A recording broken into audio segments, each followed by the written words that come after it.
No matter if points are gained or points are lost, there will be much to discuss. For analysis regarding tonight's Winnipeg Jets game, here are Dave Minuk, Ezra Ginsburg, and your host, Drew Mandel. The Illegal Curve post-game show starts now. Good evening, Winnipeg. Good evening, Manitoba. And for all of those joining us live, wherever you are on the interweb, good evening to you and welcome to the Illegal Curve post-game show. I am your host, Dave Minuk, joined by my boy over there, Ezzy Ginsburg. Drew is away from the show this evening. We're giving him the night off, and it looks like he's going to go with the Jets and take the rest of the night off, much like they did for our vast periods of that game, as we were, of course, at Canada Life in our seats in the press box, but through the magic of our vehicle, we managed to get here for the third period and watch that game. So what was your takeaway from the first shutout of the Jets? The Jets have suffered this season, falling to 10-5-1 after the Penguins took it 3-0 here in Winnipeg. The Jets had chances, Dave, but they just couldn't finish. But, unfortunate second sellout. The crowd tonight was lit. It was raucous. Mm-hmm. People were excited. We were noticing more Penguins jerseys, I think, than we saw last time the Penguins were in town. But, unfortunate that, they couldn't take advantage of the Saturday night national TV crowd and sold out crowd, as we just mentioned. It just was a game that just seemed a step slow. You had no shortage of chances, and the Jets had a couple power plays and they got some decent looks, but I mean, it just wasn't a very crisp game, as you like to say, Dave. And you just didn't have a lot of guys that seemed like they were generating a lot of offense. Loved Pierre-Luc Dubois' game, and we'll get into it a little bit later, right? He draws a couple penalties. He took a bad penalty in the first period. That roughing penalty was pretty inexplicable, but he made up for it, right? He had a really strong game. I mean, you saw him battling in front of the net there when the Jets had Hellebuyck pulled. Unfortunately, it led to a Brian Rust goal after Hellebuyck inexplicably coughed it up to Sidney Crosby there. We'll get into that. I just don't know why Hellebuyck wasn't pulled earlier. The Jets couldn't get possession in the pen zone, Dave, that's for sure. But, I mean, you have to make that decision. If you're going to go off, you go, right? There's situations where, you have to, based on what's happening, you have to go back in your net. But, the Jets were still in it at that point. So, yeah, disappointing loss. It ends a good run for the Jets at home. But, give Pittsburgh credit. They're coming off of that big win over the Wild. And they played a pretty solid defensive game. Tristan Jarry was excellent. He was flipping and flopping all over the place, mishandling the puck behind the net on a bunch of occasions. But, he picks up the shutout. He hasn't had a good year, as you know, Dave.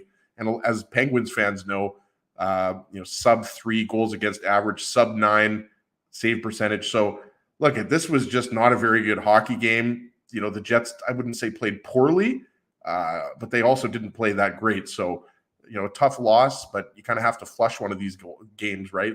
Sometimes you haven't had a lot of these bad games lately. The last bad game I would say was against the Golden Knights on the road, where they managed to get that 1 point. But yeah, tonight it was just not the Jets' night.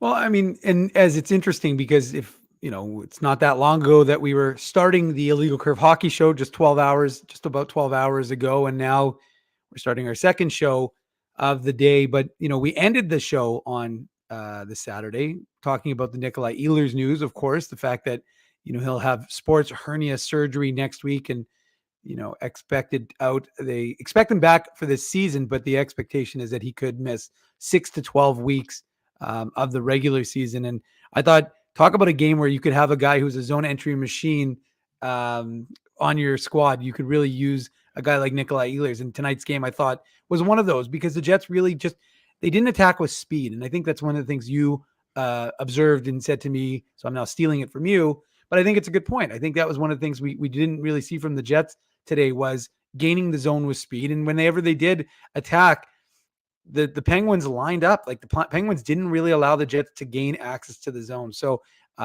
they really could have used a guy like Nikolai Ehlers. And, we touched on it a little bit towards the end of that show, but I mean, that it is such a significant loss. And the question becomes, what does this Jets team do? Because, well, you're going to have guys, and look, Mikey Eyssimont, I thought in the first period was somewhat noticeable, trying to create a little bit, but, as that slog wore on, it was, more and more apparent that the Jets could use a little bit more finish. And I'm not suggesting a finish type player, but I'm saying that they could use a player with a little more high end skill to provide them with a little bit of offense, because it is. And again, I understand that it's lacking because you've now committed to better defense.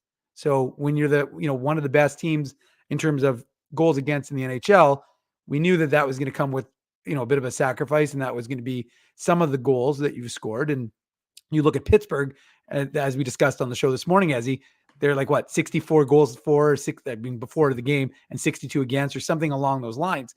So, there's teams that have scored a lot more. They've also given up a lot more. Pittsburgh came in scoring quite a few goals, and obviously they got a few at the end. It was basically 2 empty netters, though. It was essentially a 1-0 game. But I don't know, like it is watching a game like that. Does that make you more or less likely to think, hey, the Jets are going to have to probably do something to bring someone in to augment this group? Yeah, exactly. I think you know what I'm going to say here. I think now that we know that Ehlers is going to be out, a month and a half, 2 months, 2.5 months, whatever it is, I think, you have to think that, a move is coming. I don't think it's going to come tomorrow, right, Dave? But you'd have to think, there's a good chance over the next few weeks, if it isn't a waiver pickup, right? Like Mikey McIntyre of the Free Press, who we had on this morning show, mentioned a guy like Tyson Jost, right? So if it isn't Tyson Jost, that's the type of player you're looking for, right? Like a kind of fringe top 6 guy, but a guy that can play in your top 6 as far as waiver wire pickups. But if you're going to explore, bringing in a more established, higher ceiling type of forward, then yeah, you're looking at moving a roster player, moving a draft pick like Drew was suggesting. But it's really tough to know when exactly that will happen, right? Like you're right, Dave, like you needed a spark in this game. And Ehlers oftentimes with his speed and skill gives you that spark. And I thought Scheifele, Connor, and Gagne, they had some chances. Like they weren't, 10 Bell chances, but, you had, I thought a game like this as well, you could really see, that the third and fourth line wasn't creating a lot of offense, right? And, I mentioned this to you at the game, Dave, and I believe I've mentioned this on previous post-game shows. Like I like the look of the third line with Lowry, Manalainen, and Janssen Fjällby, but they're just not creating enough offense. Like they have the ability, to put the puck in there. I thought Lowry was excellent tonight, right? Like you saw him, on the back check, Crosby denying Crosby a scoring chance. Like he was really good tonight. And as I mentioned, I thought, Connor and Scheifele were probably the Jets' best forwards. But when you talk about like Dubois, Wheeler didn't have the best game. I thought Perfetti had a good game. But you're looking at this roster, and it can't always be Scheifele, Connor, Dubois, right, Dave? Mm-hmm, like there are going to be, tonight's a perfect example of a game in which they were generating offense, but they weren't obviously finishing, and you just didn't have a lot. Like you mentioned, like I think Mikey Esimon ended up with the fourth line only ended up with like 4 minutes each, right? Right. Gustafsson. I didn't really understand why Gustafsson wasn't used more. Like I realized that he's used on the PK, but he made that really nice pass to, I believe it was Kyle Connor in front of the net, Dave. Mm-hmm. Correct me if I'm wrong, or somebody in the chat can correct me, but Gustafsson made a nice little backhand pass to Connor in front of the net, and it didn't result in a goal, but it was a decent scoring chance, and it shows you, how he's got that touch. As you've talked about, Dave, I don't think anybody's expecting David Gustafsson to, score 20 or 25 goals this year or put up 50 points, but you can see, for a guy who's 21, 22 years old, you can see that, he's more than just a defensively responsible forward. He's got that playmaking ability, right? So I thought Gustafsson was good, even though he only played 5 minutes. But I think you are starting to see, when the Jets aren't producing, offensive, when the Jets aren't producing offense from the top 6, you're starting to see, where you could use maybe, another top 6 forward in your lineup, right? So look at this game was not beautiful. The Jets, fortunately, have built themselves up a nice little cushion in the Central Division. But yeah, this is not a game. If you were going to show someone, if someone had never watched hockey before, you're not going to show them this game. That's for sure. Well, and remember, look, it's not as if the Penguins dominated the Jets. The Penguins came in,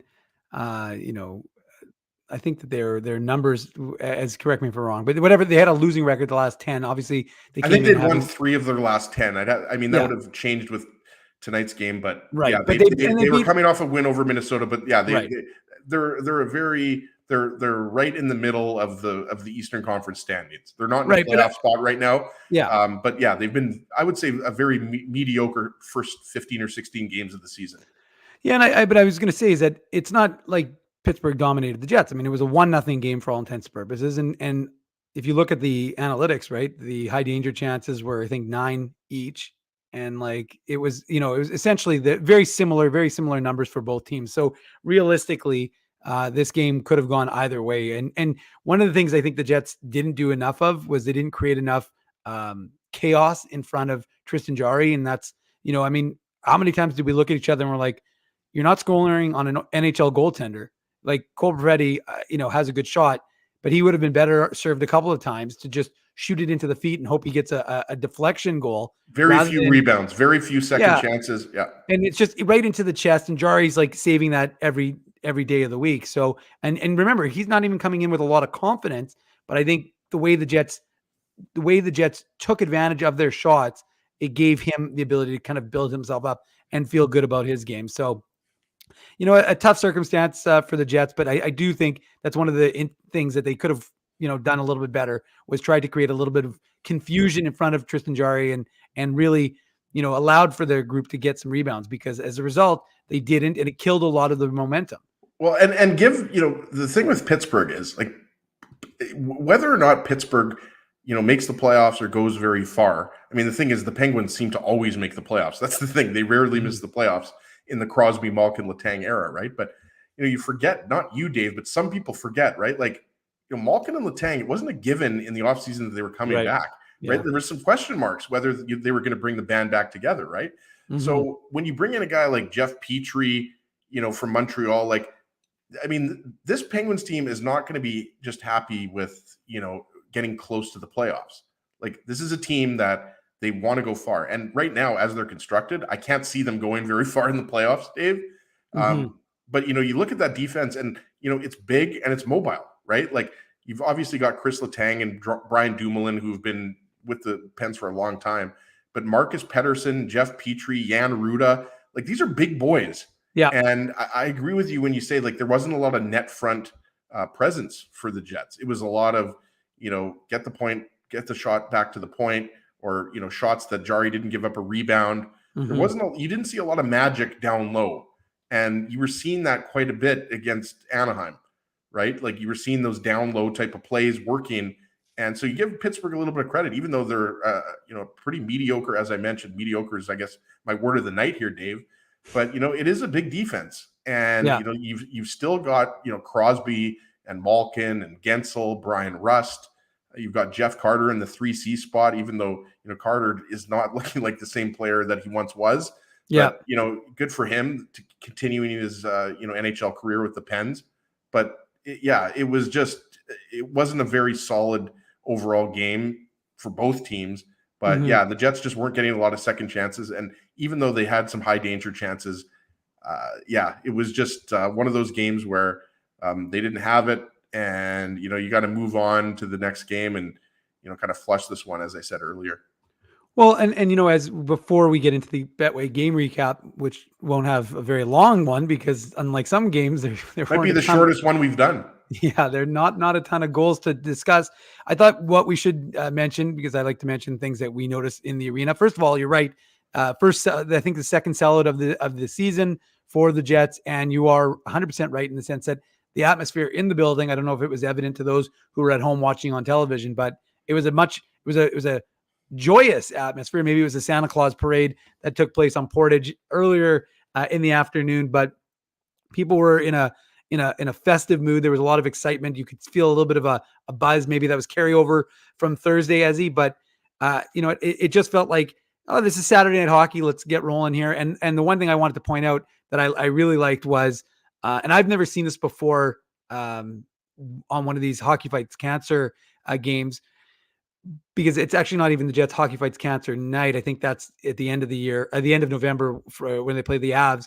But I really liked that the players came off the blue line for the anthems and went around in a circle and kind of showed like an interwoven support, in the fight against cancer, because I thought that was very cool. I thought that, I don't know if that was scripted, because I saw pictures from other arenas. I didn't see other teams doing that. So I'm not sure how that kind of came about, but I thought that was pretty neat. I thought that was kind of show that there's, there are no teams when it comes to everybody's on the same team, I should say, when you're fighting cancer. So I liked that from the players, and I thought it was kind of a neat moment, if you will.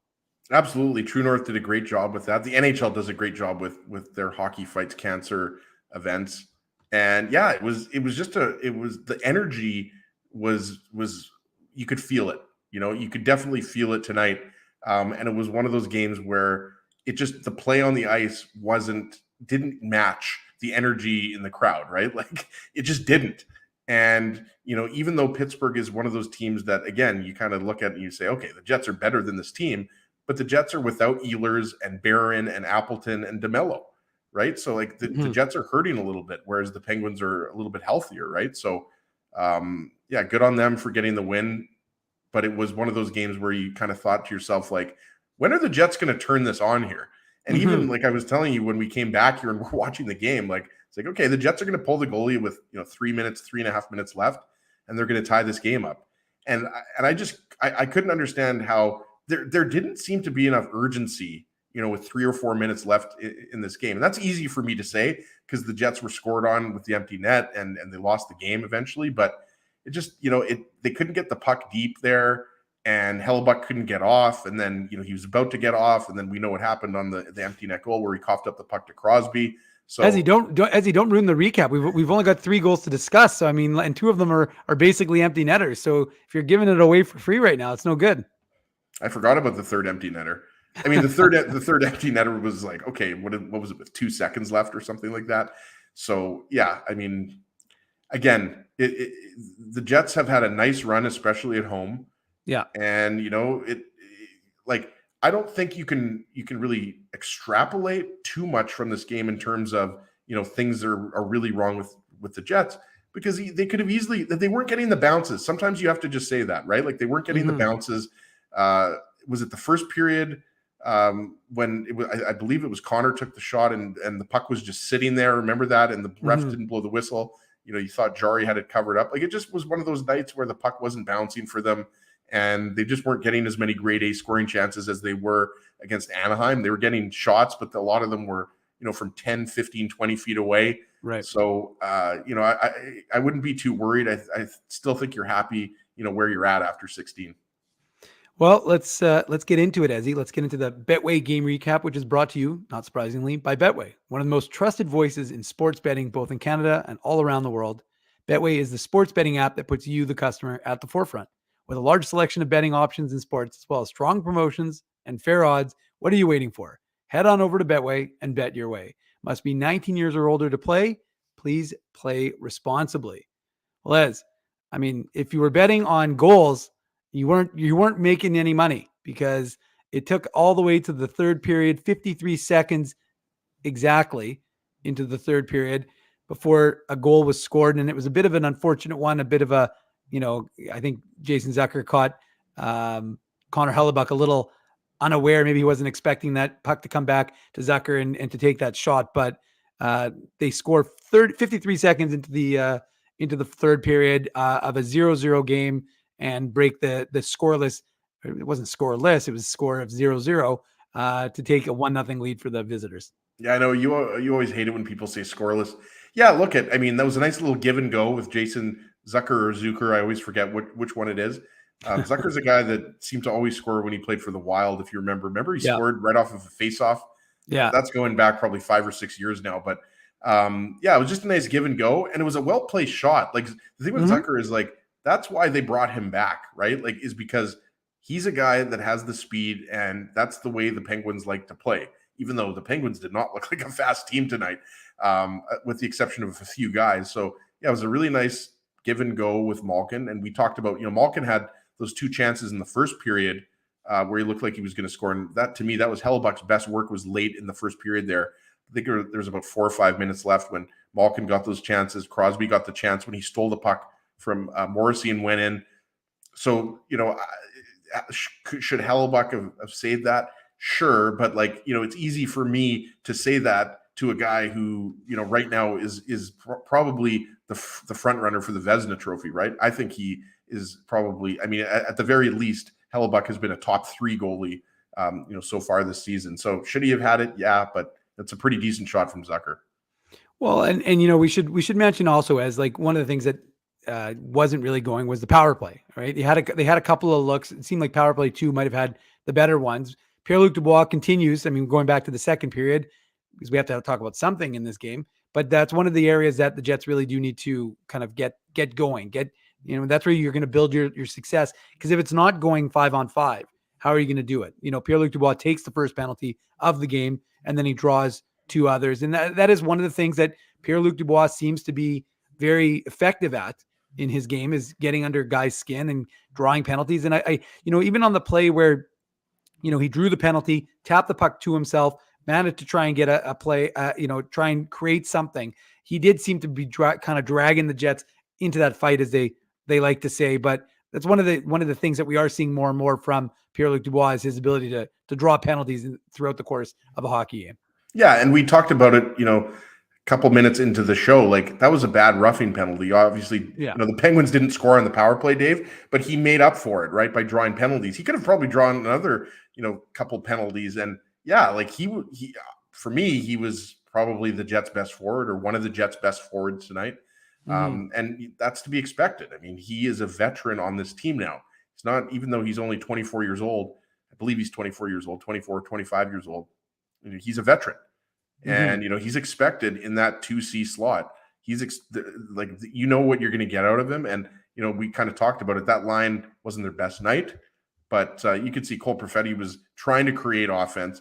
It just was, it was just it's too easy to say it's just one of those games, Dave, but you kind of got the feeling kind of, midway through the game, towards the end of the second period, like, this was not going to be an exciting game. Like, at least I didn't get that feeling that all of a sudden the Jets were going to turn it on. And it was really, I don't know what it was. Like, was it just, the Penguins, playing better than the Jets expected them to play, or we expected them to play? Certainly in the third period, the Penguins did a good job of shutting it down defensively. But yeah, it just, it didn't seem like you had enough guys creating offense tonight, aside from, as we talked about, Scheifele, Connor, and Pierre-Luc Dubois on the line with Wheeler and Perfetti. So, yeah, you're going to have to go back to the drawing board, and, you've got a really tough game coming up on Monday against Carolina. Well, and, look, the reality, of course, is, again, in a 0-0 game through 40 minutes, it's not as if you're saying one team or the other is dominating, because both goaltenders have played well to that point, and there were some nice plays, right? You got to give, even if we're not saying the Jets were super effective offensively, there were some nice plays defensively, I thought. And one specifically that I'm thinking of is the Cole Perfetti killing the 2-on-1, getting back just in time to get, and, good communication. I think Pionk was the defenseman who was back, and it was good communication by him to kind of direct Perfetti where to go. And I don't know if people picked that up, but it was kind of interesting to see, him say, okay, you've got Malkin, and for him to get back. And it's funny because Malkin still got a pretty damn good shot off that, was going top corner, but it was nice on Perfetti to be able to get back. And he, again, he's just adjusting, right? He's still a rookie in the NHL. Even though it feels like, it's funny, it feels like he's been pro for a few years now he has been pro for a few years, but pro for many, many years. And yet, he's still relatively young in terms of his NHL life. So, he's adjusting to the NHL, and he talked about it. There's still I don't know what the word I'm looking for is, but it's like an awe a little bit when he knows he's going up against Sidney Crosby and Evgeny Malkin, and these basically guys who are super deer in the headlights. Well, yeah, these guys have cups, right? And it's not as if these guys, don't know what it takes to win. And even look at the play that Sidney Crosby made in the first period on Josh Morrissey. Yeah, look how good Josh Morrissey's been playing this year. And Sidney Crosby still can steal a puck off of you and make you look like almost like a rookie, the way he kind of had Morrissey turned inside out and managed to still create a chance. So, but again, you got to give credit to Perfetti for recognizing the defensive responsibility. And I think that's what we've seen from this Jets team now, is a much greater sense of, and we've been talking about this for a while now, but if that responsibility to get back, to cover for the defenseman if they're pinching or whatever it is. So I wanted to highlight that play to me. No, it was Perfetti. No, it was absolutely a nice play that, just shows you, how much more mature he is than his age, as you mentioned, Dave. Yeah. And one thing I wanted to mention just overall about, the Jets forward lines and how they were creating offense tonight. Like, to me, this was one of those games where I think I would like to have seen a little bit more of that line blender. Like, it's crazy because we always used to say that Paul Maurice used to use the line blender too much. But to me, something needed to change with those forward lines, right, Dave? Like, throughout the first two periods, like going into that third period, to me, that like you saw, Scheifele and Lowry out there, both out there for some defensive zone faceoffs. And we talked about it. You saw Scheifele and Dubois out there late in the third period, both centers out there, right? For obvious reasons, right? In case one of them, gets kicked out of the draw, the other can step in there.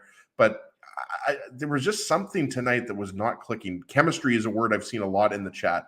And yeah, you just didn't see a lot of, chemistry really throughout the four forward line. So you're going to have to figure this out. You've got Carolina coming up, and then, you don't have any back-to-backs coming up, but you're going to play Chicago, you're going to play Dallas, you're going to play Minnesota, not in that order, but, you're going to have to start creating more offense.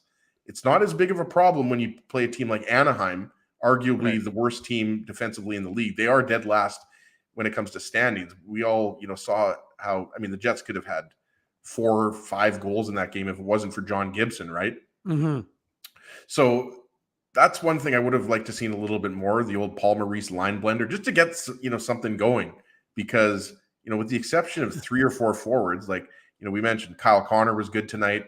Scheifele and Dubois were good tonight, but Perfetti, but yeah, there were, it was just too quiet from too many Jets players tonight. Well, Ezzy, I think I know the secret as to why the Jets lost this game.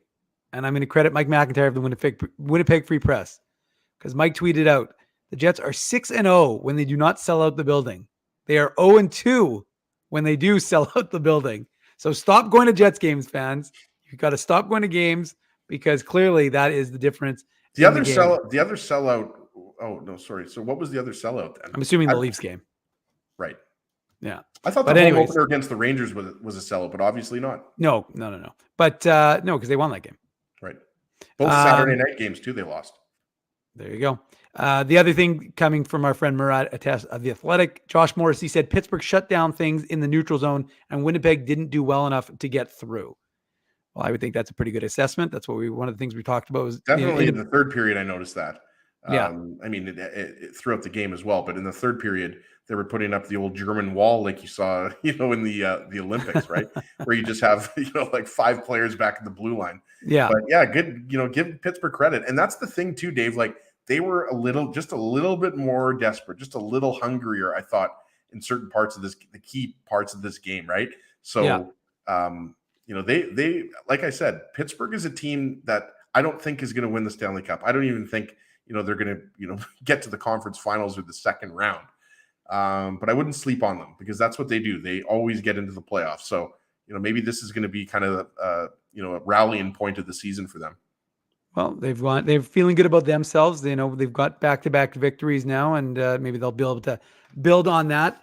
And, lots of Crosby and Malkin jerseys in the crowd. There was like I said, there was an unusually large Pittsburgh contingent. But again, that to me is not a bad thing.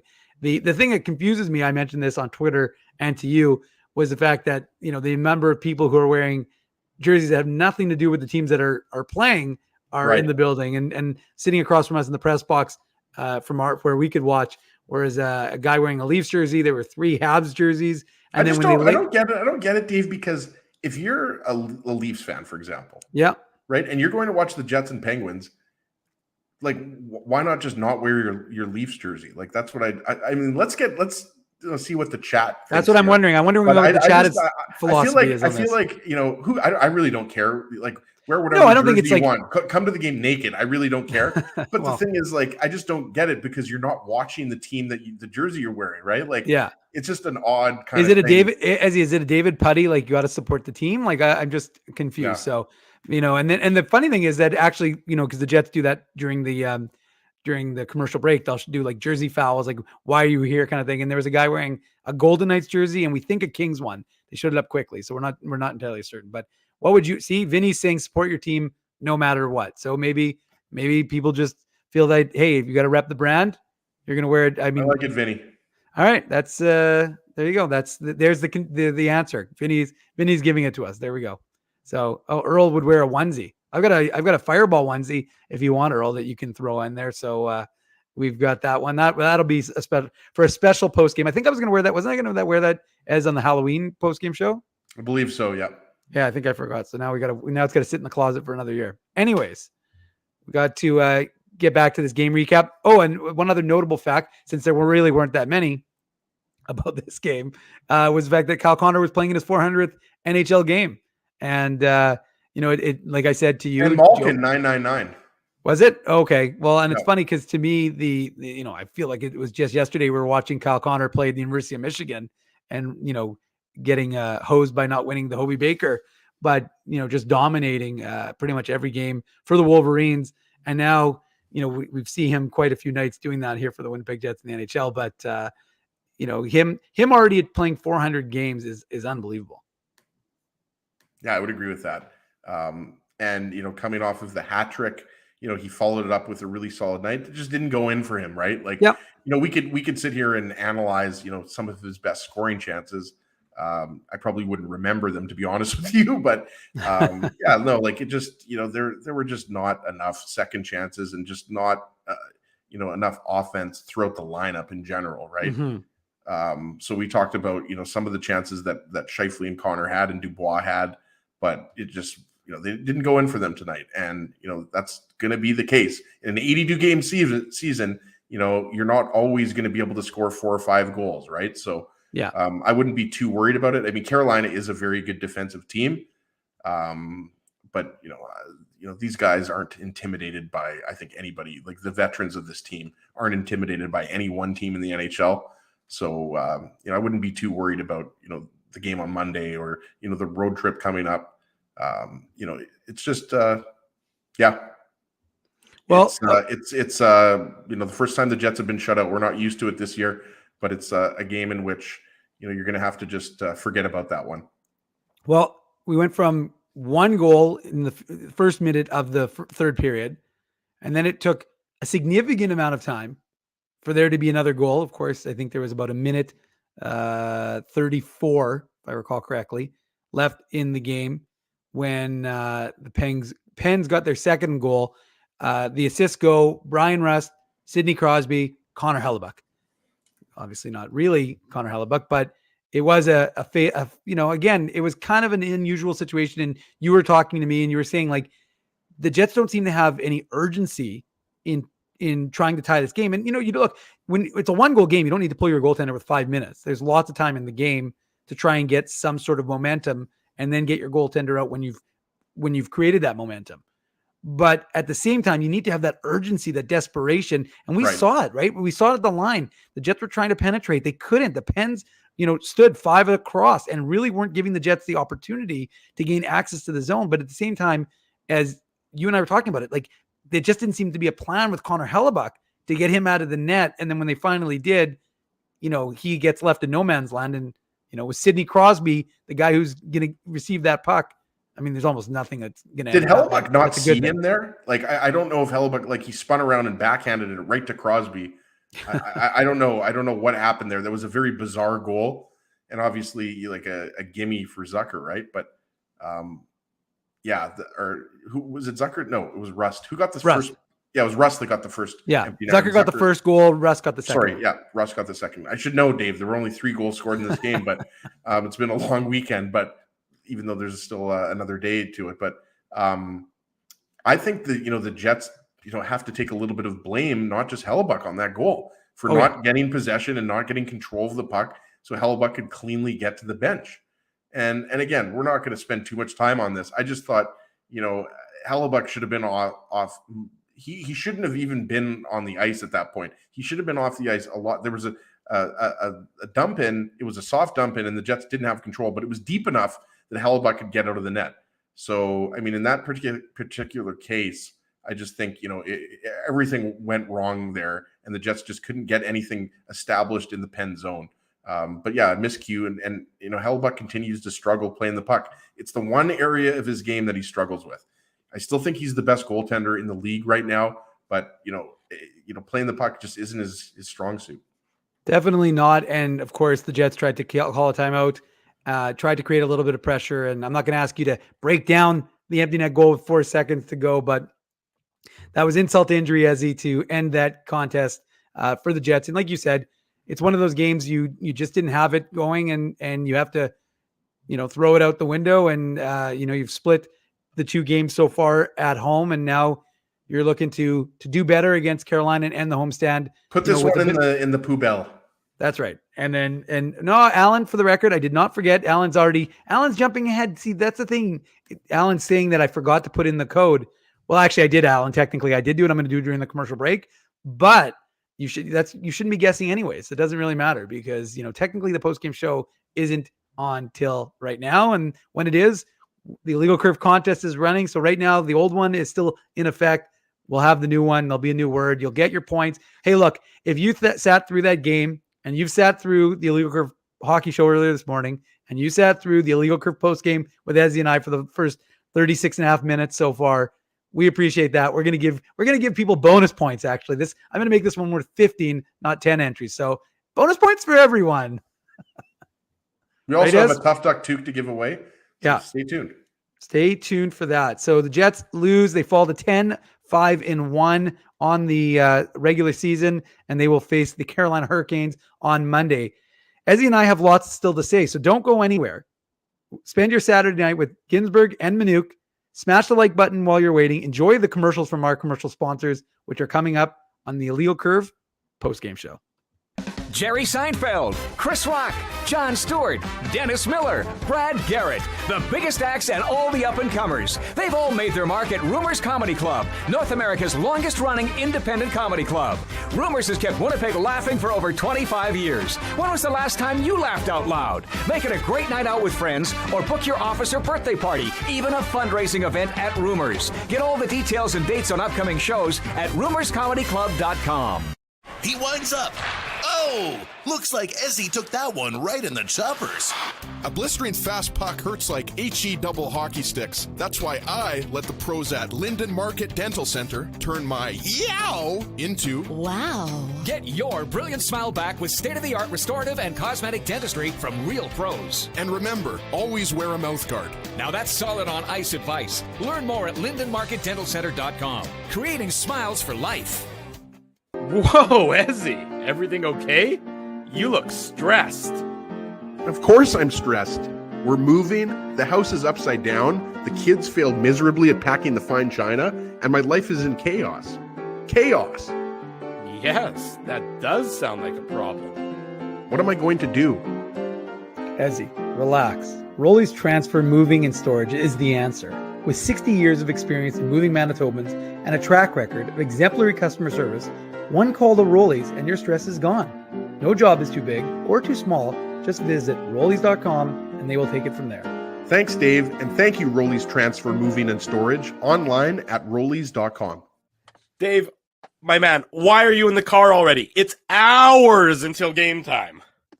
Drew, it's because I'm stressed out right now, driving around downtown Winnipeg, looking for a parking spot, and I'm not finding one. I've lost Ginsburg. I don't even know where that guy is right now. Dave, haven't I taught you anything? Do what I do. Pre-book your entire month's worth of game day parking with the Grid Park app. It's super easy to use and saves me both time and stress. Well, Drew, I'm not independently wealthy like you are. So I'm sorry that I don't have millions of dollars to pre-book my parking month in advance. What's that going to cost you? $25? How about $5? Come on, $5? No way. $5. I'm not telling you a lie. And our listeners can get a free park with the new special promo code Illegal Curve. Guess what? There's more. Come on, there's more, Drew. You're lying to me. What more could there be? Grid Park now has underground parking, so my car can stay warm during the game. So wait a second. All the driving around I do, looking for parking, minus 40. You're telling me I could be toasty warm in a car after the hockey game? That's exactly what I'm telling you. Underground parking. Just download the Grid Park app. That's GRYD Park and use the code Illegal Curve. All one word. You'll park for free your first time. Hi, it's Drew from Illegal Curve here. Selling your home can be stressful, but it wasn't for me. Thanks to my friends at Zappia Group Realty, they made the process so easy. My home sold within 48 hours and with multiple offers. Zappia Group Realty took care of everything with their exquisite customer service and attention to detail. If you want to sell your home for more in less time, get started by talking to Frank and Mauro Zappia of Zappia Group Realty. Online at zappiagroup.com. For 3 generations and over 80 years, Tough Duck has been making apparel that works and plays as hard as the people who wear it. From jackets to work boots and everything in between, Tough Duck's clothing can handle the harshest environments, even the Illegal Curve Hockey Show. Work to live, live to play. Visit toughduck.com.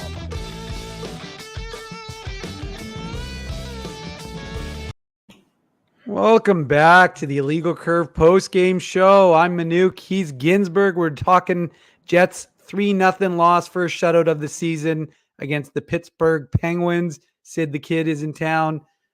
Gino Malkin, a lot of excitement. Chris Letang, Jeff Carter. Those guys are pretty good. Still pretty good. Have a couple Stanley Cup rings amongst them.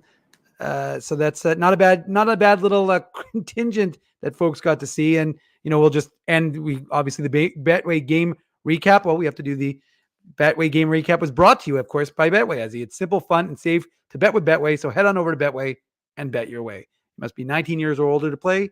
Please play responsibly. So we thank our friends from Betway for being with us throughout the course of the season. We thank you for being with us throughout the course of the season. And one of the ways in which we thank you, of course, is by giving you stuff for free. And whether that's a Tough Duck swag, if you will. We've got some Illegal Curve swag.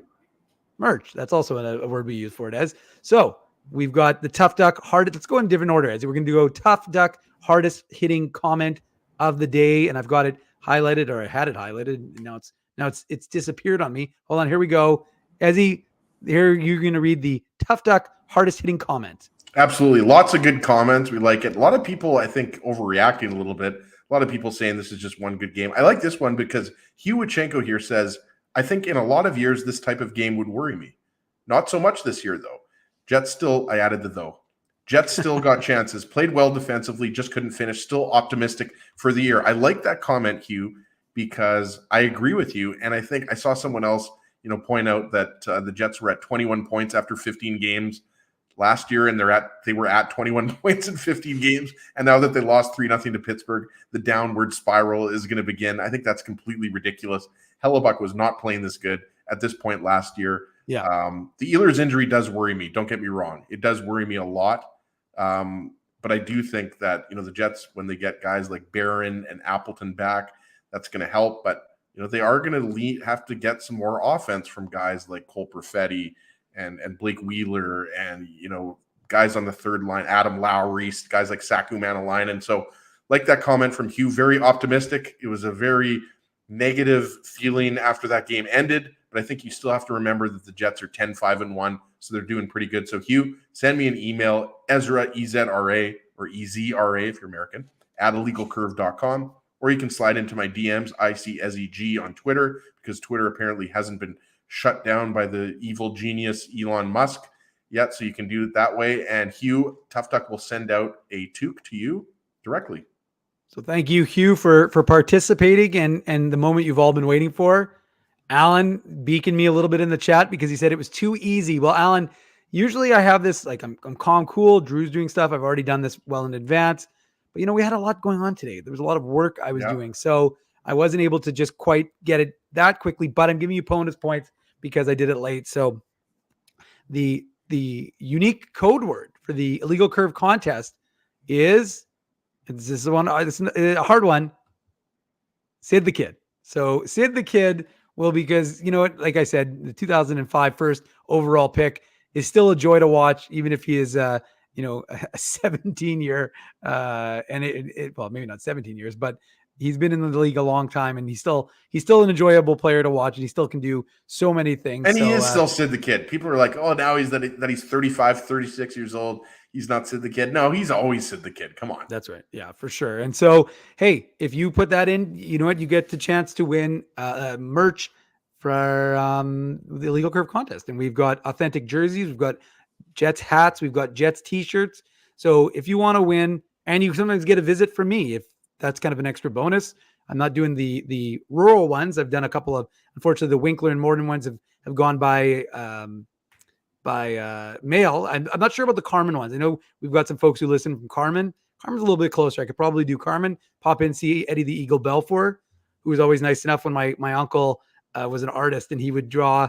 He was a phenomenal artist, actually, and he used to draw off my old hockey cards.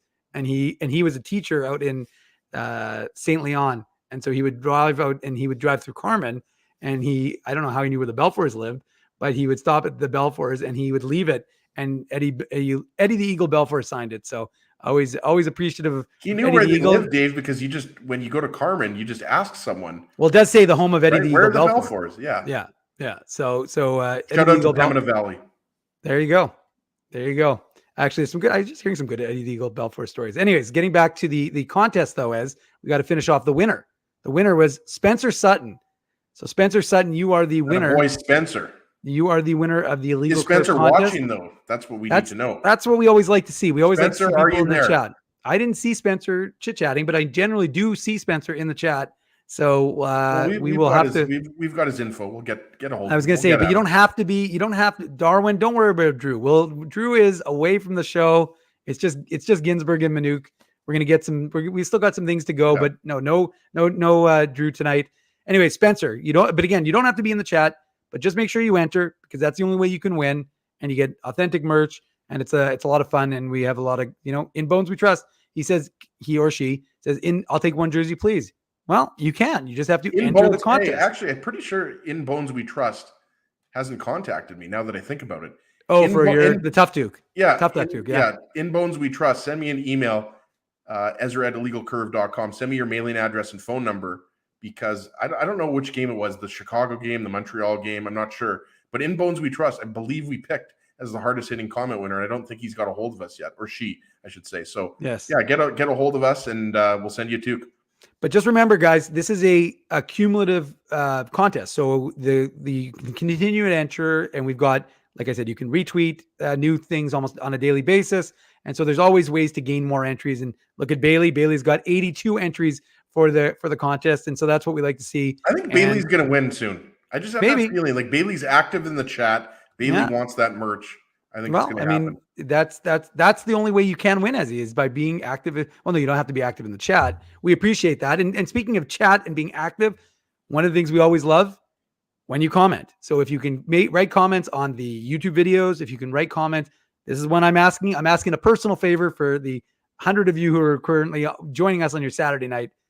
Go to the Illegal Curve. If you use Apple or if you use Spotify or whatever, leave a comment on the podcast. Let us know what you like.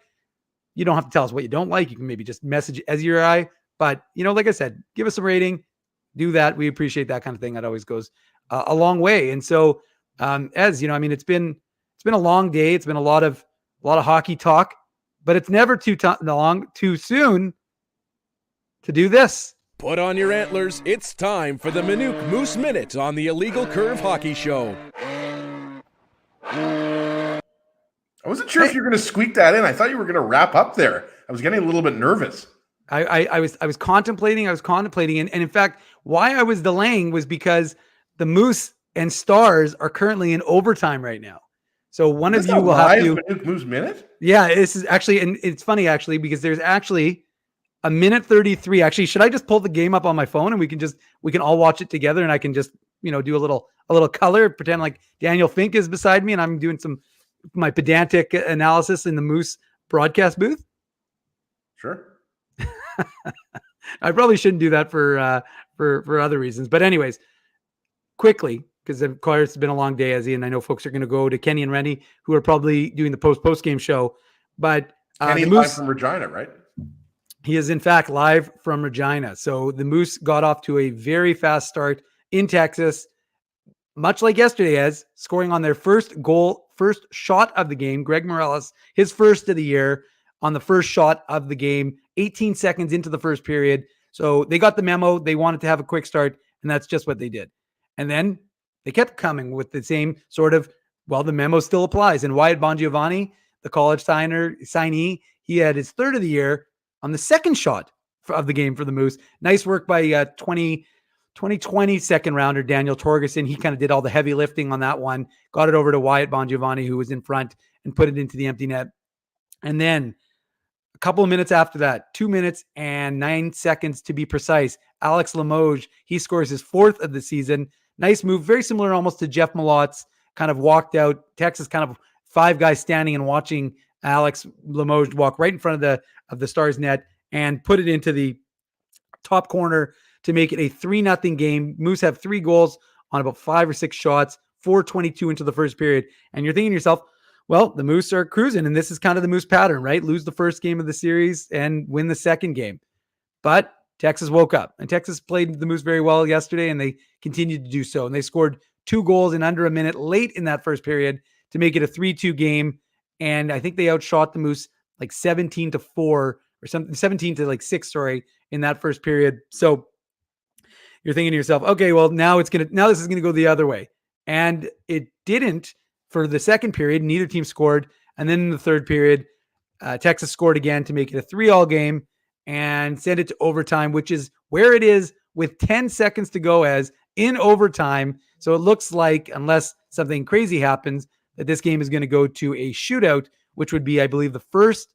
Yeah, see, Alan doesn't want me to do this because we'll be flagged for copyright violation. Well, Alex, the AHL don't have a good relationship, so I'm not so sure. We have a pretty good relationship with the Moose, so I think think we're good. But yeah, I mean, anyway. So basically, Dave, do you have a quarter there or something like that? Just flip it up and we'll see who's going to win this game. Yeah, you're not a big fan. Ezzy is not a big fan of the shootout, so we will have to hope that the game ends in overtime, but it doesn't look like it's going to. It looks like it's going to go to a shootout. We're not going to do live play-by-play of the shootout, so the Moose will come away with a point, which is not a bad thing, at least, and maybe 2. And we'll have to save the rest of that, the game analysis, Ezzy, for the game on Monday, in the post-game show on Monday. So let's wrap it up talking about the Bombers. Bombers, big Grey Cup game tomorrow against Toronto. And I know Drew gave it short shrift, even though Drew's like a diehard Bomber fan. I'm a lot less. Yeah, what was that? Like, he left it for 2 hours and 2 minutes into the show. I had to push him to. And yeah, he would. I don't think he would have mentioned it if you didn't. So, I mean, for the folks that are in the chat with us still, and we appreciate all of you joining us here on the Illegal Curve postgame show. What are your general feelings? What are your general thoughts? I'm seeing some scores. CMAC thinks Bombers 30, Argos 16. I saw Earl James. Earl's 31-13 Bombers. B. Henderson, that's a really bold prediction. 55-0 Bombers. So 55-0. Wouldn't that be nice? Yeah, that's a significant one. So the big thing is Zach Collaros is healthy. I mean, we all knew that in the West Final against BC, he couldn't finish the game, but he's healthy, ready to go. That's the most important thing. Toronto's got a good running game, but I just don't think they're going to be able to stop this Bombers team. Nobody really was throughout the season. Expecting big things out of Brady Oliveira. He was excellent in the West Final, something like 155 combined yards, rushing and receiving. Expect big things out of Nick Dembski as well, and that Blue Bomber defense led by Willie Jefferson and Adam Bighill and others, right? So it's going to be exciting. I mean, all of those lean years that we went through, Dave, here in Winnipeg with the Bombers, now we're in a position that we can win our third in a row. Not many teams in any sport are able to do that. So it's going to be an incredible, day for Bombers fans everywhere watching, or, in Regina. There's going to be tons of Bombers fans there in Saskatchewan, right? We've seen them. Our buddy Jeff Paulson, I know, saw him in Regina taking in the game. So yeah, it's going to be awesome. I'm really just excited to have, all these snacks with my kids. We're going to do nachos. We're going to do all sorts of chocolate. We'll get the chocolate peanuts going. Maybe I'll have a beer or two. So it's going to be exciting. We'll be texting, I'm sure, Dave, throughout the game. And a lot of people will be, getting together in big groups and watching the game. So it's going to be awesome. Bombers fans deserve this. I have a question. Does Spencer Sutton realize that he won the Illegal Curve contest and wanted a Jets jersey. Do you think, because I didn't see a comment from Spencer Sutton. So do you think Spencer popped in late? That's what I mean. I don't know if Spencer knows. Spencer, I don't think. Do you know that you want a Jets jersey? Yeah, like hold on, Spencer. Look, you were the IC merchandise winner. It's all about you right now, man. I was going to say, I'm not so sure Spencer is aware. The Illegal Curve post-game show has become the Spencer Sutton show. Well, this is like Illegal Curve After Dark right now. This is Ezzy and I when we're just spitballing, and this is generally what we kind of do. Are we still live, Dave? I didn't realize we were still live. We are still live, Ez. We are definitely still live. And so, look, it's been a fun day for sports here in Winnipeg. We appreciate all of you supporting us and joining us on the Illegal Curve Hockey Show, and of course on the Illegal Curve post-game show. Jets lose 3-0 to the Penguins. You've got Moose and Stars tied 3-3 in a shootout. I'm watching it on my phone right now, so I got that going. We've got the Ice and what's the score in the Ice game? Do you know? I'm not. I know that someone been paying attention. Someone said it was 2-1. It was 2-1 for the Ice over Regina. We had Connor Geeky, who's joined us this morning. Great interview, by the way. Connor really good today. Yeah, that was nice of the Ice to set that up, and we really enjoyed having Connor on the show. Oh, Spencer's in Regina, is he? Well, that doesn't mean that you couldn't have been in the chat though, Spencer. So regardless, we're gonna connect with you after, and we'll get you the your Illegal Curve gear. Should we email Spencer the link and he can just come on the show right now? No, but anyways, although I like that idea that someone suggested that before. I've never met a Spencer I didn't like. I know a few Spencers. I know. I'm trying to think about it. I'm not. I don't know. I don't know that many Spencers. But you've worn suspenders. No, never. Sorry. Oh, the Stars just scored on the shootout. So, 4-1. Thank you, Cord Kicker. 4-1 Ice final. So, or maybe it's 4-1 Ice, I should say. Probably not a final. 20-1. Well, look, I mean, it's a pretty incredible, this will be, if they win, the 15th win in a row, and they'll be the first team to 20 wins in the WHL. What kind of cords is Cord Kicker kicking, by the way? Like, are we talking like electrical cords, phone cords, corduroy? Maybe he's kicking corduroy pants. Yeah, that's a good question. I'm not so certain. Anyways, John Chan is missing Drew's rant. Sorry, Drew. Sorry, John. No. Oh, Frosty's giving us live play-by-play. That's kind of John. Nice. We're not missing anything with Drew. He'd just be bloviating and talking. That guy's all talk. I do want to thank all of the Illegal Curve sponsors who make the post-game show, the Saturday show, and the website a possibility. Rumors Restaurant and Comedy Club, Linden Market Dental Center, Zappia Group Realty, Betway, Bernstein's Deli, Tough Duck, Boston Pizza, Seagram's, Rolly's Transfer, and Grid Park. Support these fine businesses because of their continued support of the Illegal Curve Hockey. By the way, Cord Kicker has said, I don't know if you have that comment up there, Dave, but he's saying guitar chords. So he's a guitarist. Oh, interesting. Like it. All right. Oh, by the way, Brad Lambert man. Brad Lambert just scored on the shoot. Should we just keep doing this until? Yeah. Oh, no. So what is it tied right now? It looks like I think it's 1-1. I think it's 1-1, and right now I can't see these jerseys they're wearing. They're the Salmonen made the save. So John Chan, we already gave the code. The code's already there. Sid the Kid. SID the THEKID. Sid the Kid. I kind of wish the AHL TV's got a good app, but I kind of wish that their app provided a little bit more information. Who's shooting this? Who is that? Left shot. Oh, it's Wyatt Bongiovanni. Wyatt Bongiovanni scores. Wow. Okay. We've got 2 goals for the Moose. Salmonen needs to stop the next one and then it's over. Right? I think so. I believe the Moose will win I think he scored. It's kind of hard actually. I've got the sound muted for obvious reasons, folks. So I'm not entirely certain what's happening right now. I don't have a live tracker. Oh, they score. No, they don't score. Hit the crossbar. So it looks like, come on, Frost, someone give me the insight. Because I'm not listening with sound here, folks. This has got to be riveting television to be watching. Kevin Stenlund is up right now. He's feeling good about his game. Got boarded a couple times. I think he's going to score. I like how as he's talking, and Kevin Stenlund does not score. The folks in Texas are very happy. By the way, as an aside, and one of the things that folks who, I don't know how many people here have AHL TV, but the camera angles are very different in all the buildings. Texas has one of the worst. They're constantly popping in and out. It gives you motion sickness just watching this stuff. It's like some guy is just sitting in the crowd shooting this on like a consumer camera. That's what it feels like. It actually is. Oh, so Frosty, what is the score? 5th set of players right now. Okay, well, it's going to be, Ezzy doesn't like the shootout, but maybe he likes the long shootout. Next shooter is Isaac Johnson. Isaac Johnson recently recalled from the Newfoundland Growlers. Spencer, come on. I'm not teasing you. I never said it was going to happen. Send Spencer the link. Let's get Spencer on here. He's probably we don't have enough time. We gotta go. Oh, Isaac Johnson with the win. Gets the recall, gets the win. The Moose win it. We needed that closure, Dave. We needed to know the Moose got that extra point. Yeah, right? Yeah. I wanted the people to be part of this experience. We want the people to leave the show happy. That's all we ever want on the Illegal Curve postgame show. Even if the Jets lose, there you go. The Ice won, the Moose won, and the Blue and Gold are winning tomorrow. Yeah, although I think someone in the AHL app got it wrong because they just said Stars goal in overtime by Ben Gleason, which would make no sense since we just watched the shutout. Well, hey, you just got to watch an AHL game with Dave Minuk, Ezra Ginsburg, and not you actually didn't get to watch it at all. It was just us talking about the game. Actually, you know what's funny though, Ezzy? It's funny. People what are really big on YouTube, I don't know why, are reaction videos. So people reacting to videos. So that's kind of what you just watched. Yeah, exactly. You just watched a reaction video to the Jets winning, the Moose winning. Sorry, the Jets lose, the Moose win. Now we just need the ice. We need to wrap this up. I have to go home to my family.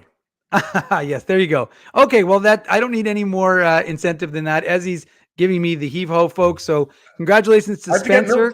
I have to stop off at 7-Eleven. People all know. But hey, let's put it this way: that was the longest Minuk Moose minute that we've ever done. So appreciate that, everyone. Spencer, change it to Minuk Moose minutes.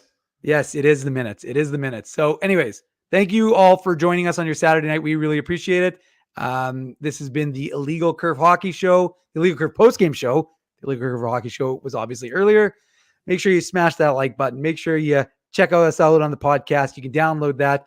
LegalCurve.com. That'll be your site for all the latest Jets news. We'll be back up. We're going to have the postgame and find information. Spencer in Regina. If you're in Regina, go party with Spencer. If you're in Regina, give Spencer a big high five for winning the Illegal Curve contest. Give Hugh a high five for winning the contest, and give each other a high five for joining us on a Saturday night. We appreciate it. Thank you very much for supporting the Illegal Curve post-game show. I'm Dave Minuk. That's Ezra Ginsburg, and we are out of here. So good night, and have a happy and safe rest of your Grey Cup weekend.